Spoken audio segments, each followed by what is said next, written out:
문재인 대통령과 트럼프 대통령의 7번째 한미 정상회담이 모두 마무리됐습니다.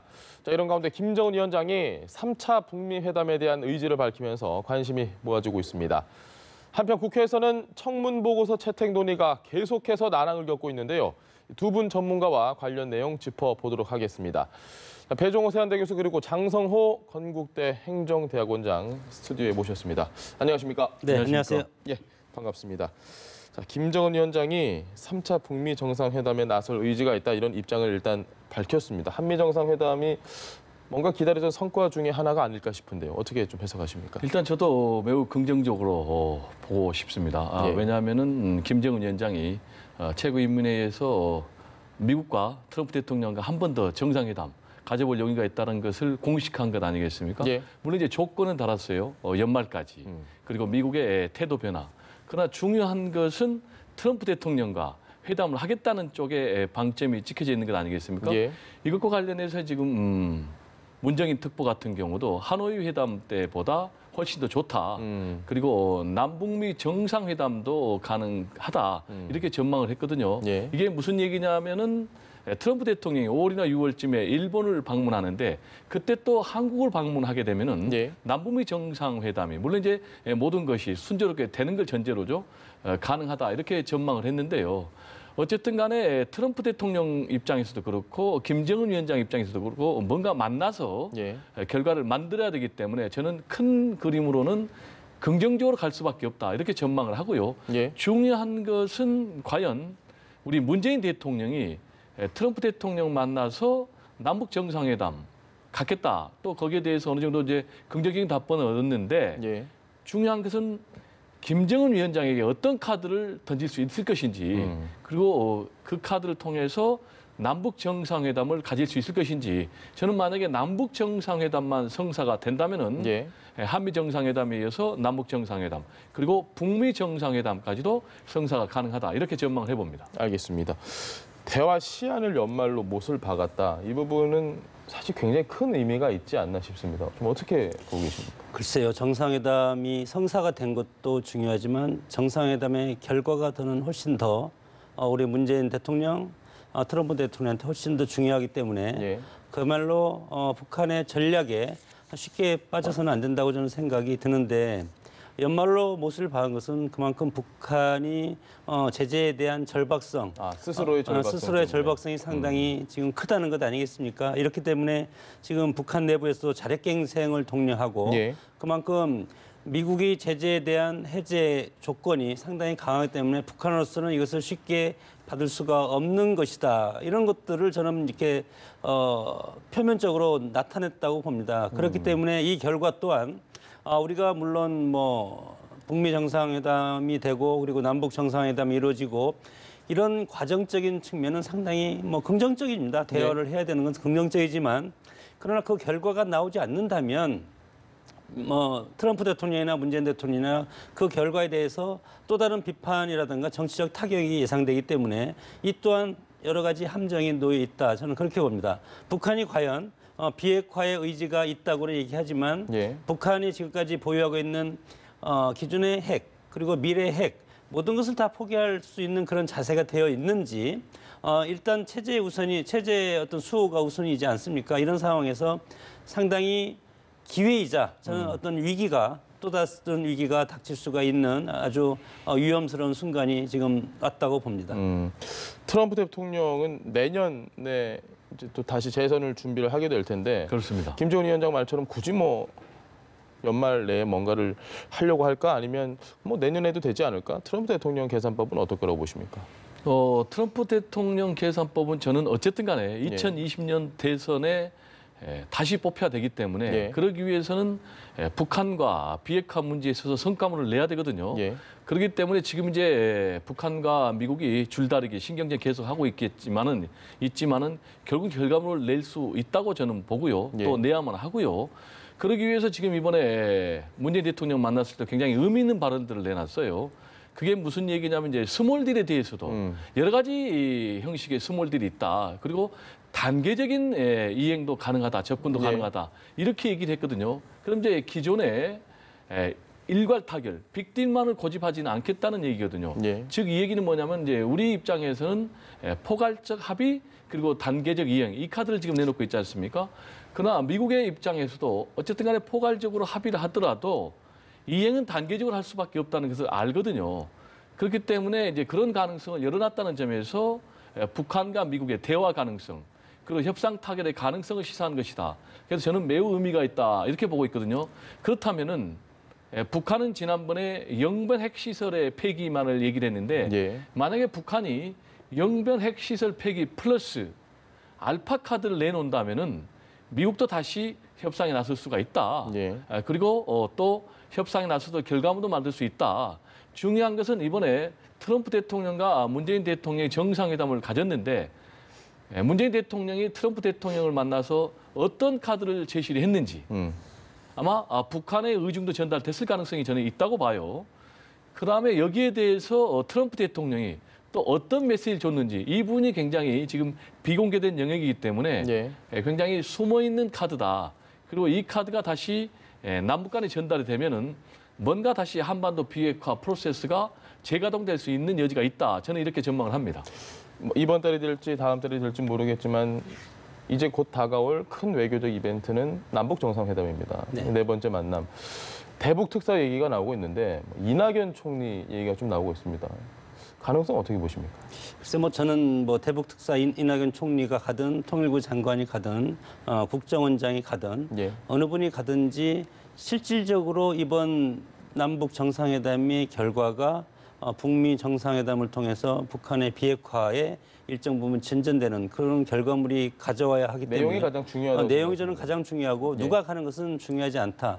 오히려 실질적인 협상을 할 수 있는 분이 가는 것이 정치적 리스크를 줄이는 그런 방향이라고 봅니다. 관련 부처에 계신 관련 분들이. 부처에 계신 장관이라든가 그리고 뭐 협상 전략가들 있지 않습니까? 이런 정의용 실장이라든가 이런 분들이 가는 것이 훨씬 더 효율적이고 총리급이 간다면 그만큼 국민들이 기대하는 것도 상당히 커지고 예. 지금 하노이 노딜이 나왔다는 것은 미국이 국내 정치에서 트럼프 재선에 북한의 어떤 핵 문제를 이용하지 않을 가능성이 상당히 후순위로 좀 밀려났다라고 후순위로 생각- 예. 밀려났기 때문에 북미 정상회담이 또 다른 성과물을 내기는 상당히 어렵다는 겁니다. 그렇기 때문에 우리가 지금 남북 정상회담을 너무 이렇게 스포트라이트를 해서 우리가 남북 정상회담을 해서 북미 정상회담의 결과물을 가져올 것이다. 예. 이런 장밋빛 어떤 그런 청사진을 국민한테 많이 보여주면 결과적으로 이제 미국의 대선이 이제 진행되면서 지금 하노이 노딜이라는 것은 북한의 그런 것들을 지금 트럼프 입장에서는 전혀 받을 수가 없다는 것 아니겠습니까? 예. 그렇기 때문에 북한이 기존에 제시했던 그런 더 이상의 더 큰 부분을 지금 제시할 수는 없을 것이다. 이런 상황이기 때문에 대북 특사 문제도 신중히 고려해야 되고 남북 정상회담이 끝난 다음에 북미 정상회담이 이루어질지 이루어지지 예. 않을지 그것도 아직 불확실한다. 그렇기 때문에 지금 돌다리를 두드리면서 이렇게 가는 것이 훨씬 더 합리적이라고 봅니다. 알겠습니다. 자, 지지율 조사 결과 좀 살펴보시죠. 갤럽에서 조사를 했는데 일주일 만에 7%포인트가 올랐습니다. 이 정도면 굉장히 급등이라고 저희가 표현을 하는데 40%에서 47%로 문재인 대통령의 지지율 상승 요인 어떻게 좀 분석하십니까? 이제 41%까지 떨어졌지 않습니까? 예. 취임일 최저치. 그게 말씀하신 대로 47%까지 올랐으니까 6%포인트가 오른 거죠. 예. 그럼 이제 왜 이렇게 올랐을까라는 것을 이제 구체적으로 한국갤럽이 분석을 해보니까 역시 이제 북한과의 관계 예. 그리고 외교 이 부분에 대해서 13% 줬거든요. 그리고 열심히 한다라는 부분. 그런데 이제 여기에 재밌는 게 산불 대처에 대해서 굉장히 잘했다라는 그런 지지가 한 9%가 있어요. 네 번째 순위예요. 예. 즉 이 얘기는 뭐냐면은 우리 국민들이 굉장히 냉철한 눈으로 바라본다. 그래서 일만 잘하면은 높은 점수를 준다. 이렇게 저는 평가를 하고 싶어요. 예. 그게 무슨 얘기냐면 이번에 강원도 산불 엄청난 피해를 냈지 않습니까? 그럼에도 불구하고 인명피해는 2명이 사망하고 1명이 부상하는. 그럼 이제 이렇게 인명피해가 최소화될 수 있었던 것은 대통령, 총리, 예. 그리고 유관부처가 아주 일사불란하게 즉각적으로 대처했다라는 것 아니겠습니까? 여기에 대해서 굉장히 이제 좋게 평가를 하고 싶고요. 그리고 이제 이현주 의원 같은 경우는 뭐 네. 5시간 부재와 관련해서 굉장히 맹공을 퍼붓지 않습니까? 그리고 또 가짜 뉴스도 굉장히 횡행을 했지 네. 않습니까? 뭐 대통령이 보톡스를 맞았다.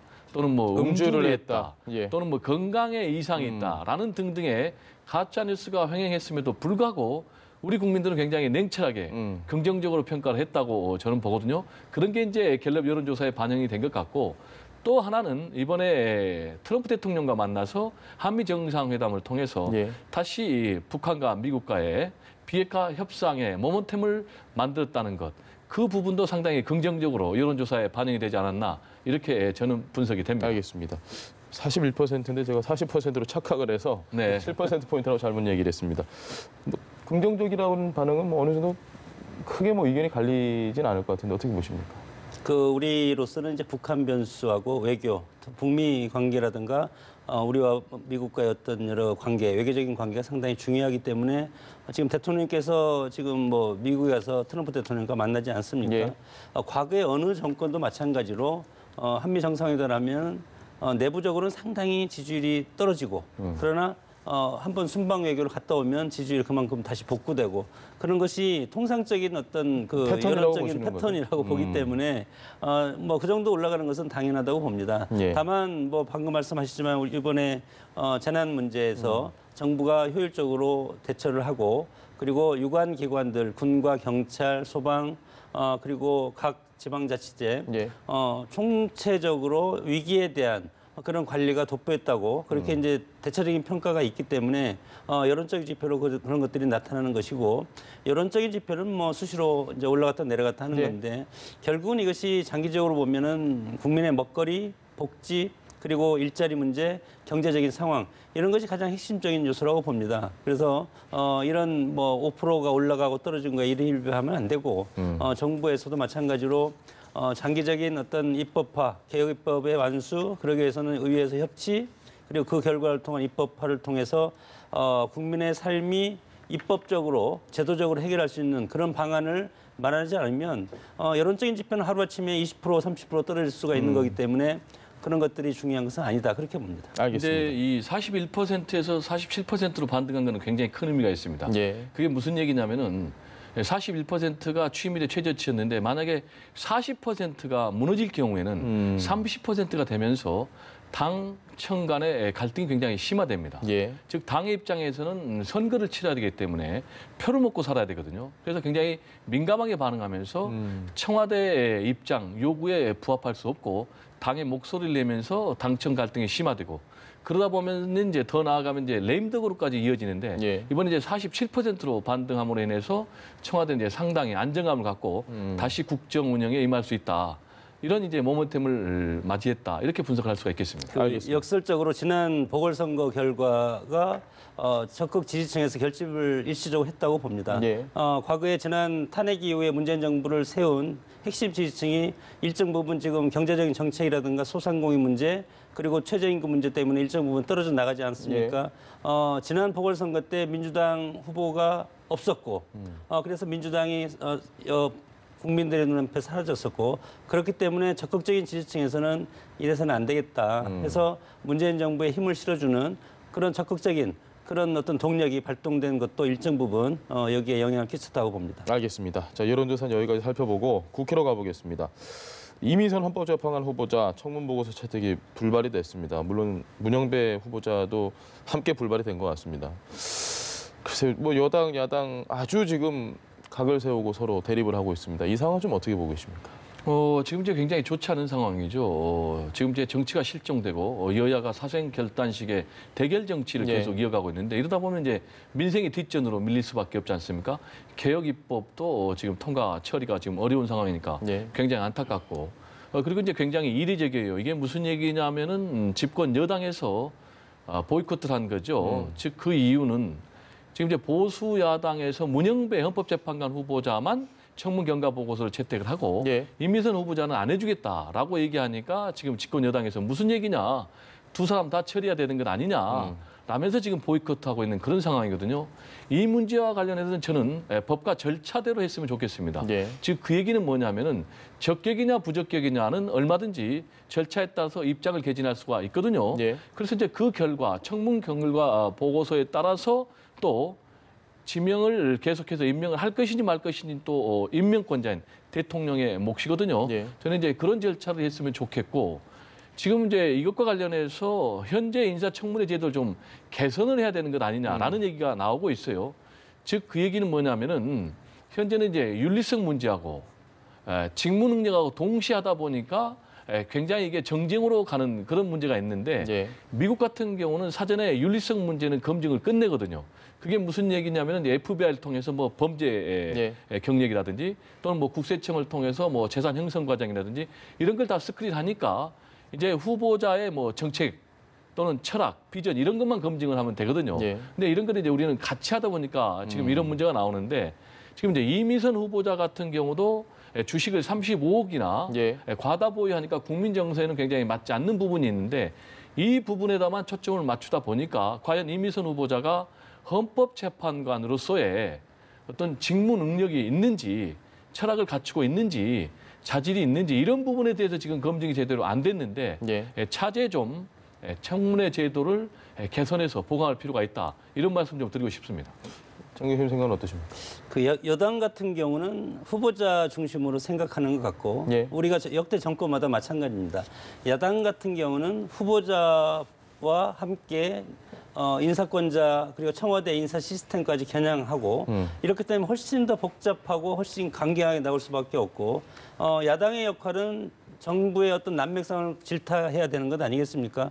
그렇기 때문에 지금 여기에서 이 지점에서 충돌을 하는 것이고 그리고 민주당, 더불어민주당과 한국당, 바른미래당의 어떤 여러 가지 이미선 후보자를 보는 시각도 예. 뭐 한쪽에서는 정말 그 능력과 자질이 중요하기 때문에 임명해야 된다. 여러 가지 뭐 장점도 저는 있다고 봅니다.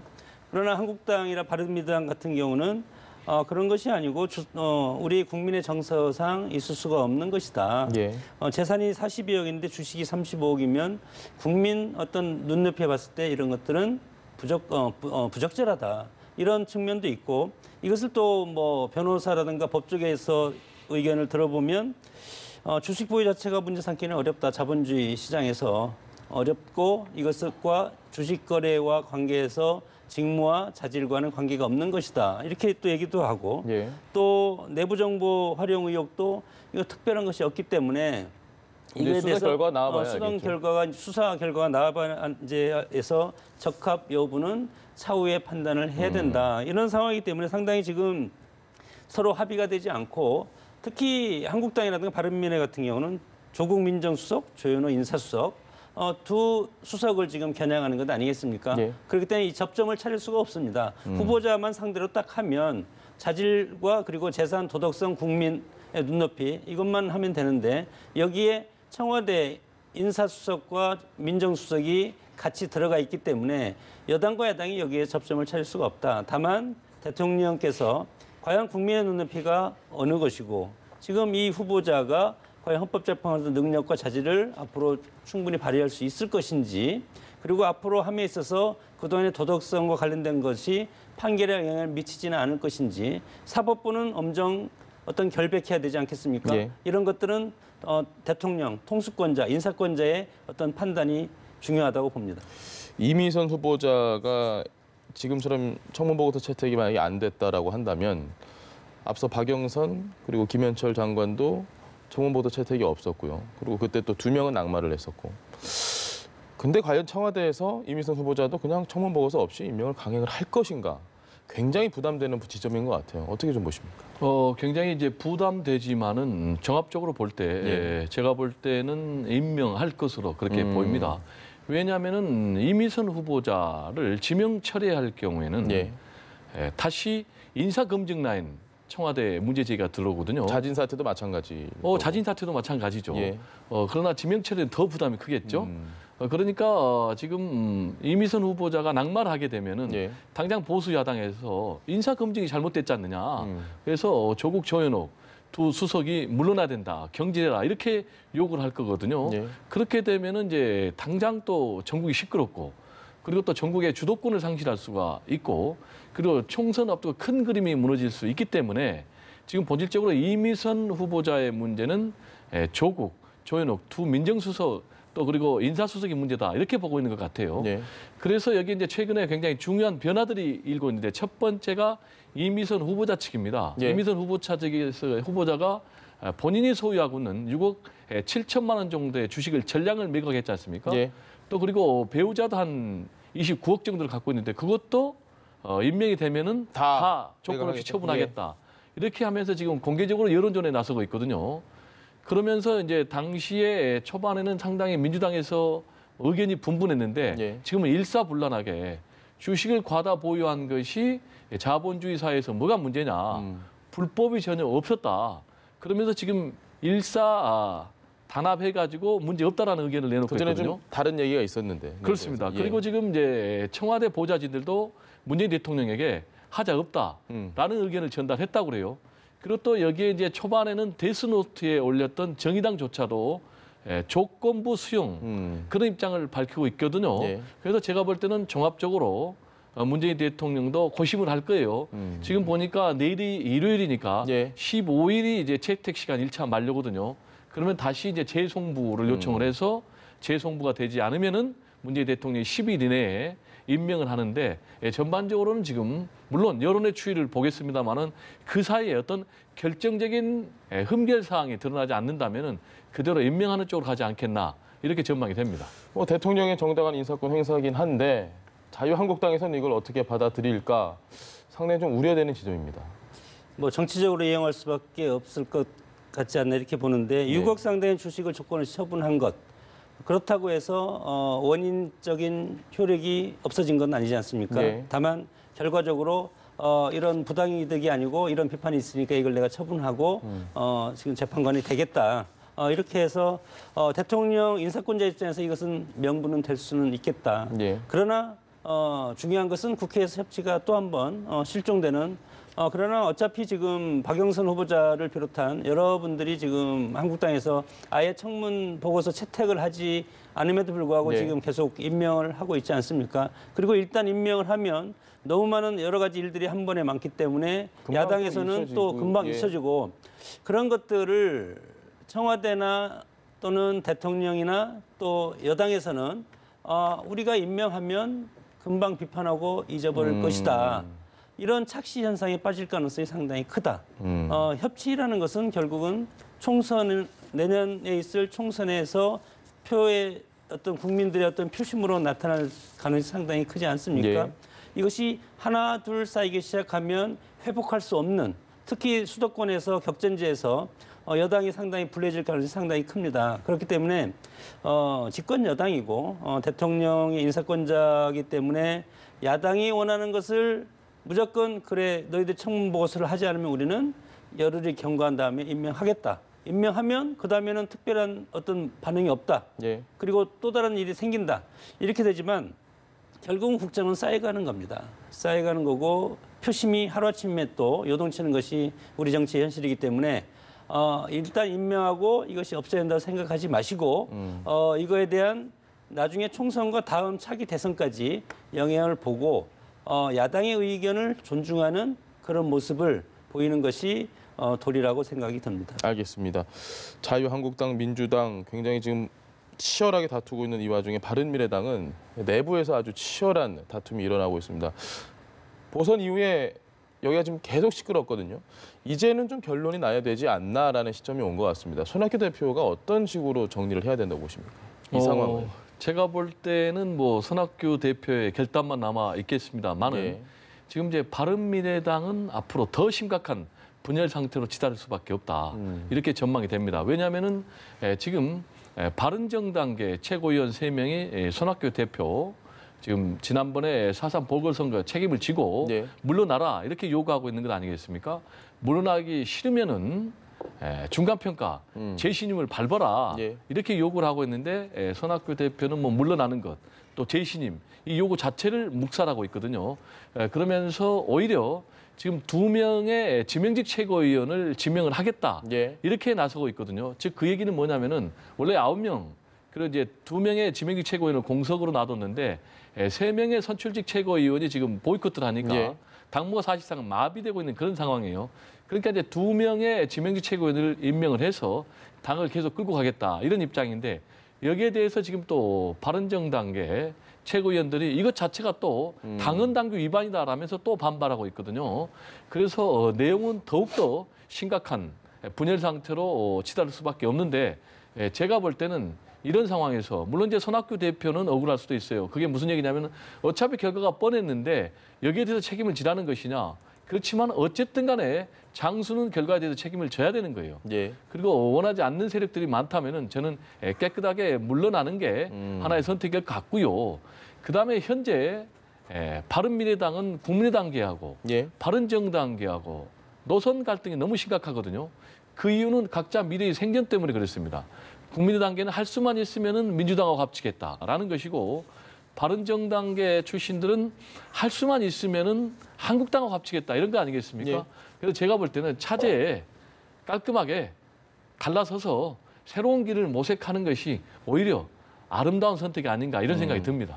깔끔하게 갈라서서 새로운 길을 모색하는 게 아름다운 길이다라고 정리를 해주셨습니다. 그것이 바로 다당제의 실험이 실패했고 양당제로 가는 총선과 대선을 앞두고 양당제로 가는 그것이 지난 보궐선거 창원 성선의 효과라고 봅니다. 예. 이만큼 바른정당이 보수와 진보의 양당의 어떤 원심력에 이미 휩싸여 있다. 1차적으로 정계 개편은 집권당을 중심으로 일하는 것이 아니고 불리한 쪽을 중심으로 일하는 것이 한국 정치의 패턴인데 예. 보수 정당을 중심으로 보수 정당이 지금 도전하는 입장 아니겠습니까? 그렇기 때문에 지난 창원 성산에서 아깝게 한국당이 석패를 했는데 예. 이것이 바로 분열 보수 정당의 분열 때문에 이렇게 됐다는 것이 일치된 어떤 공감대를 얻고 있다. 그런 상황에서 이 원심력이 지금 바른정당에까지 미치고 있고 그리고 두 번째는 우리 정당의 개파 보수주의 전통이 상당히 강합니다. 예. 시대가 바뀌어도 이것은 변하지 않을 것이라 이렇게 보는데 이렇게 됐을 때 지금 바른미래당의 최대 주자는 두 개파가 안철수계하고 유승민계 아니겠습니까? 두 개파가 지금 손학규 현 대표의 리더십, 지도력에 지금 등을 돌리고 있다. 결국은 두 개파가 등을 돌리면 모두가 등을 돌리는 모두가 등을 돌린 거고 모두가 등을 돌리면 독불장군이 되는 겁니다. 그럼 독불장군이 살아날 길이 없는 것이 정당. 정당은 또 뜻이 같이 하는 여러 가지 동지들이 하는 결사체 아니겠습니까? 동지 결사체 어떻게 나쁜 말하면 패거리, 예. 집단 이렇게 얘기하는데 이런 두 기둥이 없어지면 지붕만 가지고 이렇게 살아갈 수 있겠습니까? 그렇기 때문에 이미 손학규 대표의 리더십과 권력과 힘의 추동력은 이미 상실됐다. 그렇기 때문에 사퇴할 수밖에 없는 상황이 아닌가 이렇게 진단을 합니다. 혹시 안철수 전 대표나 아니면 유승민 전 대표나 누군가가 와서 다시 당을 추스려서 좀 변화를 할 수 있는 그런 여지는 없을까요? 지금 이제 유승민 전 대표 같은 경우도 한국당으로는 돌아가지 절대 안 않겠다라는 가겠다. 예. 그런 뜻을 밝혔지 않습니까? 그리고 지금 이제 안철수 전 대표 같은 경우도 당장 본인이 틀어야 될 둥지가 없는 상황 아니겠습니까? 그래서 일각에서는 다시 안철수, 유승민 두 전 대표가 다시 당의 지위를 맡아야 된다 이런 입장인데 어쨌든 간에 지금 총선을 앞두고 당선을 목표로 하는 사람들은 한국당 또는 예. 민주당으로 가려는 그런 원심력이 굉장히 강하게 작용하는 상황에서 바른미래당이 생존할 수 있겠는가라는 부분이 나오거든요.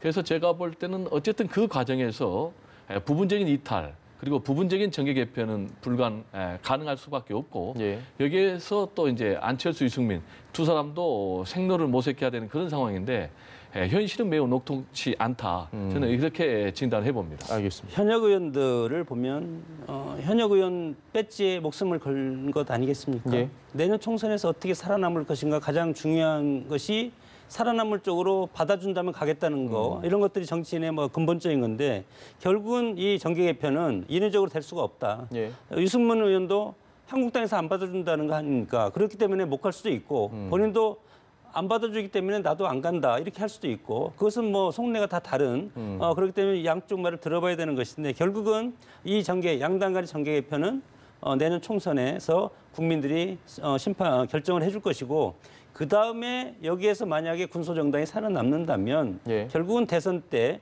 연합공천을 하든가 당대당 단일 후보를 낸다든가 이런 식으로 힘을 합치는 2단계 정계 예. 개편으로 이어질 가능성이 크다고 봅니다. 알겠습니다. 자, 두 분 말씀 오늘 여기까지 듣겠습니다. 지금까지 배종호 교수 그리고 장성호 교수 두 분 말씀 들어봤습니다. 오늘 고맙습니다. 네, 감사합니다. 예.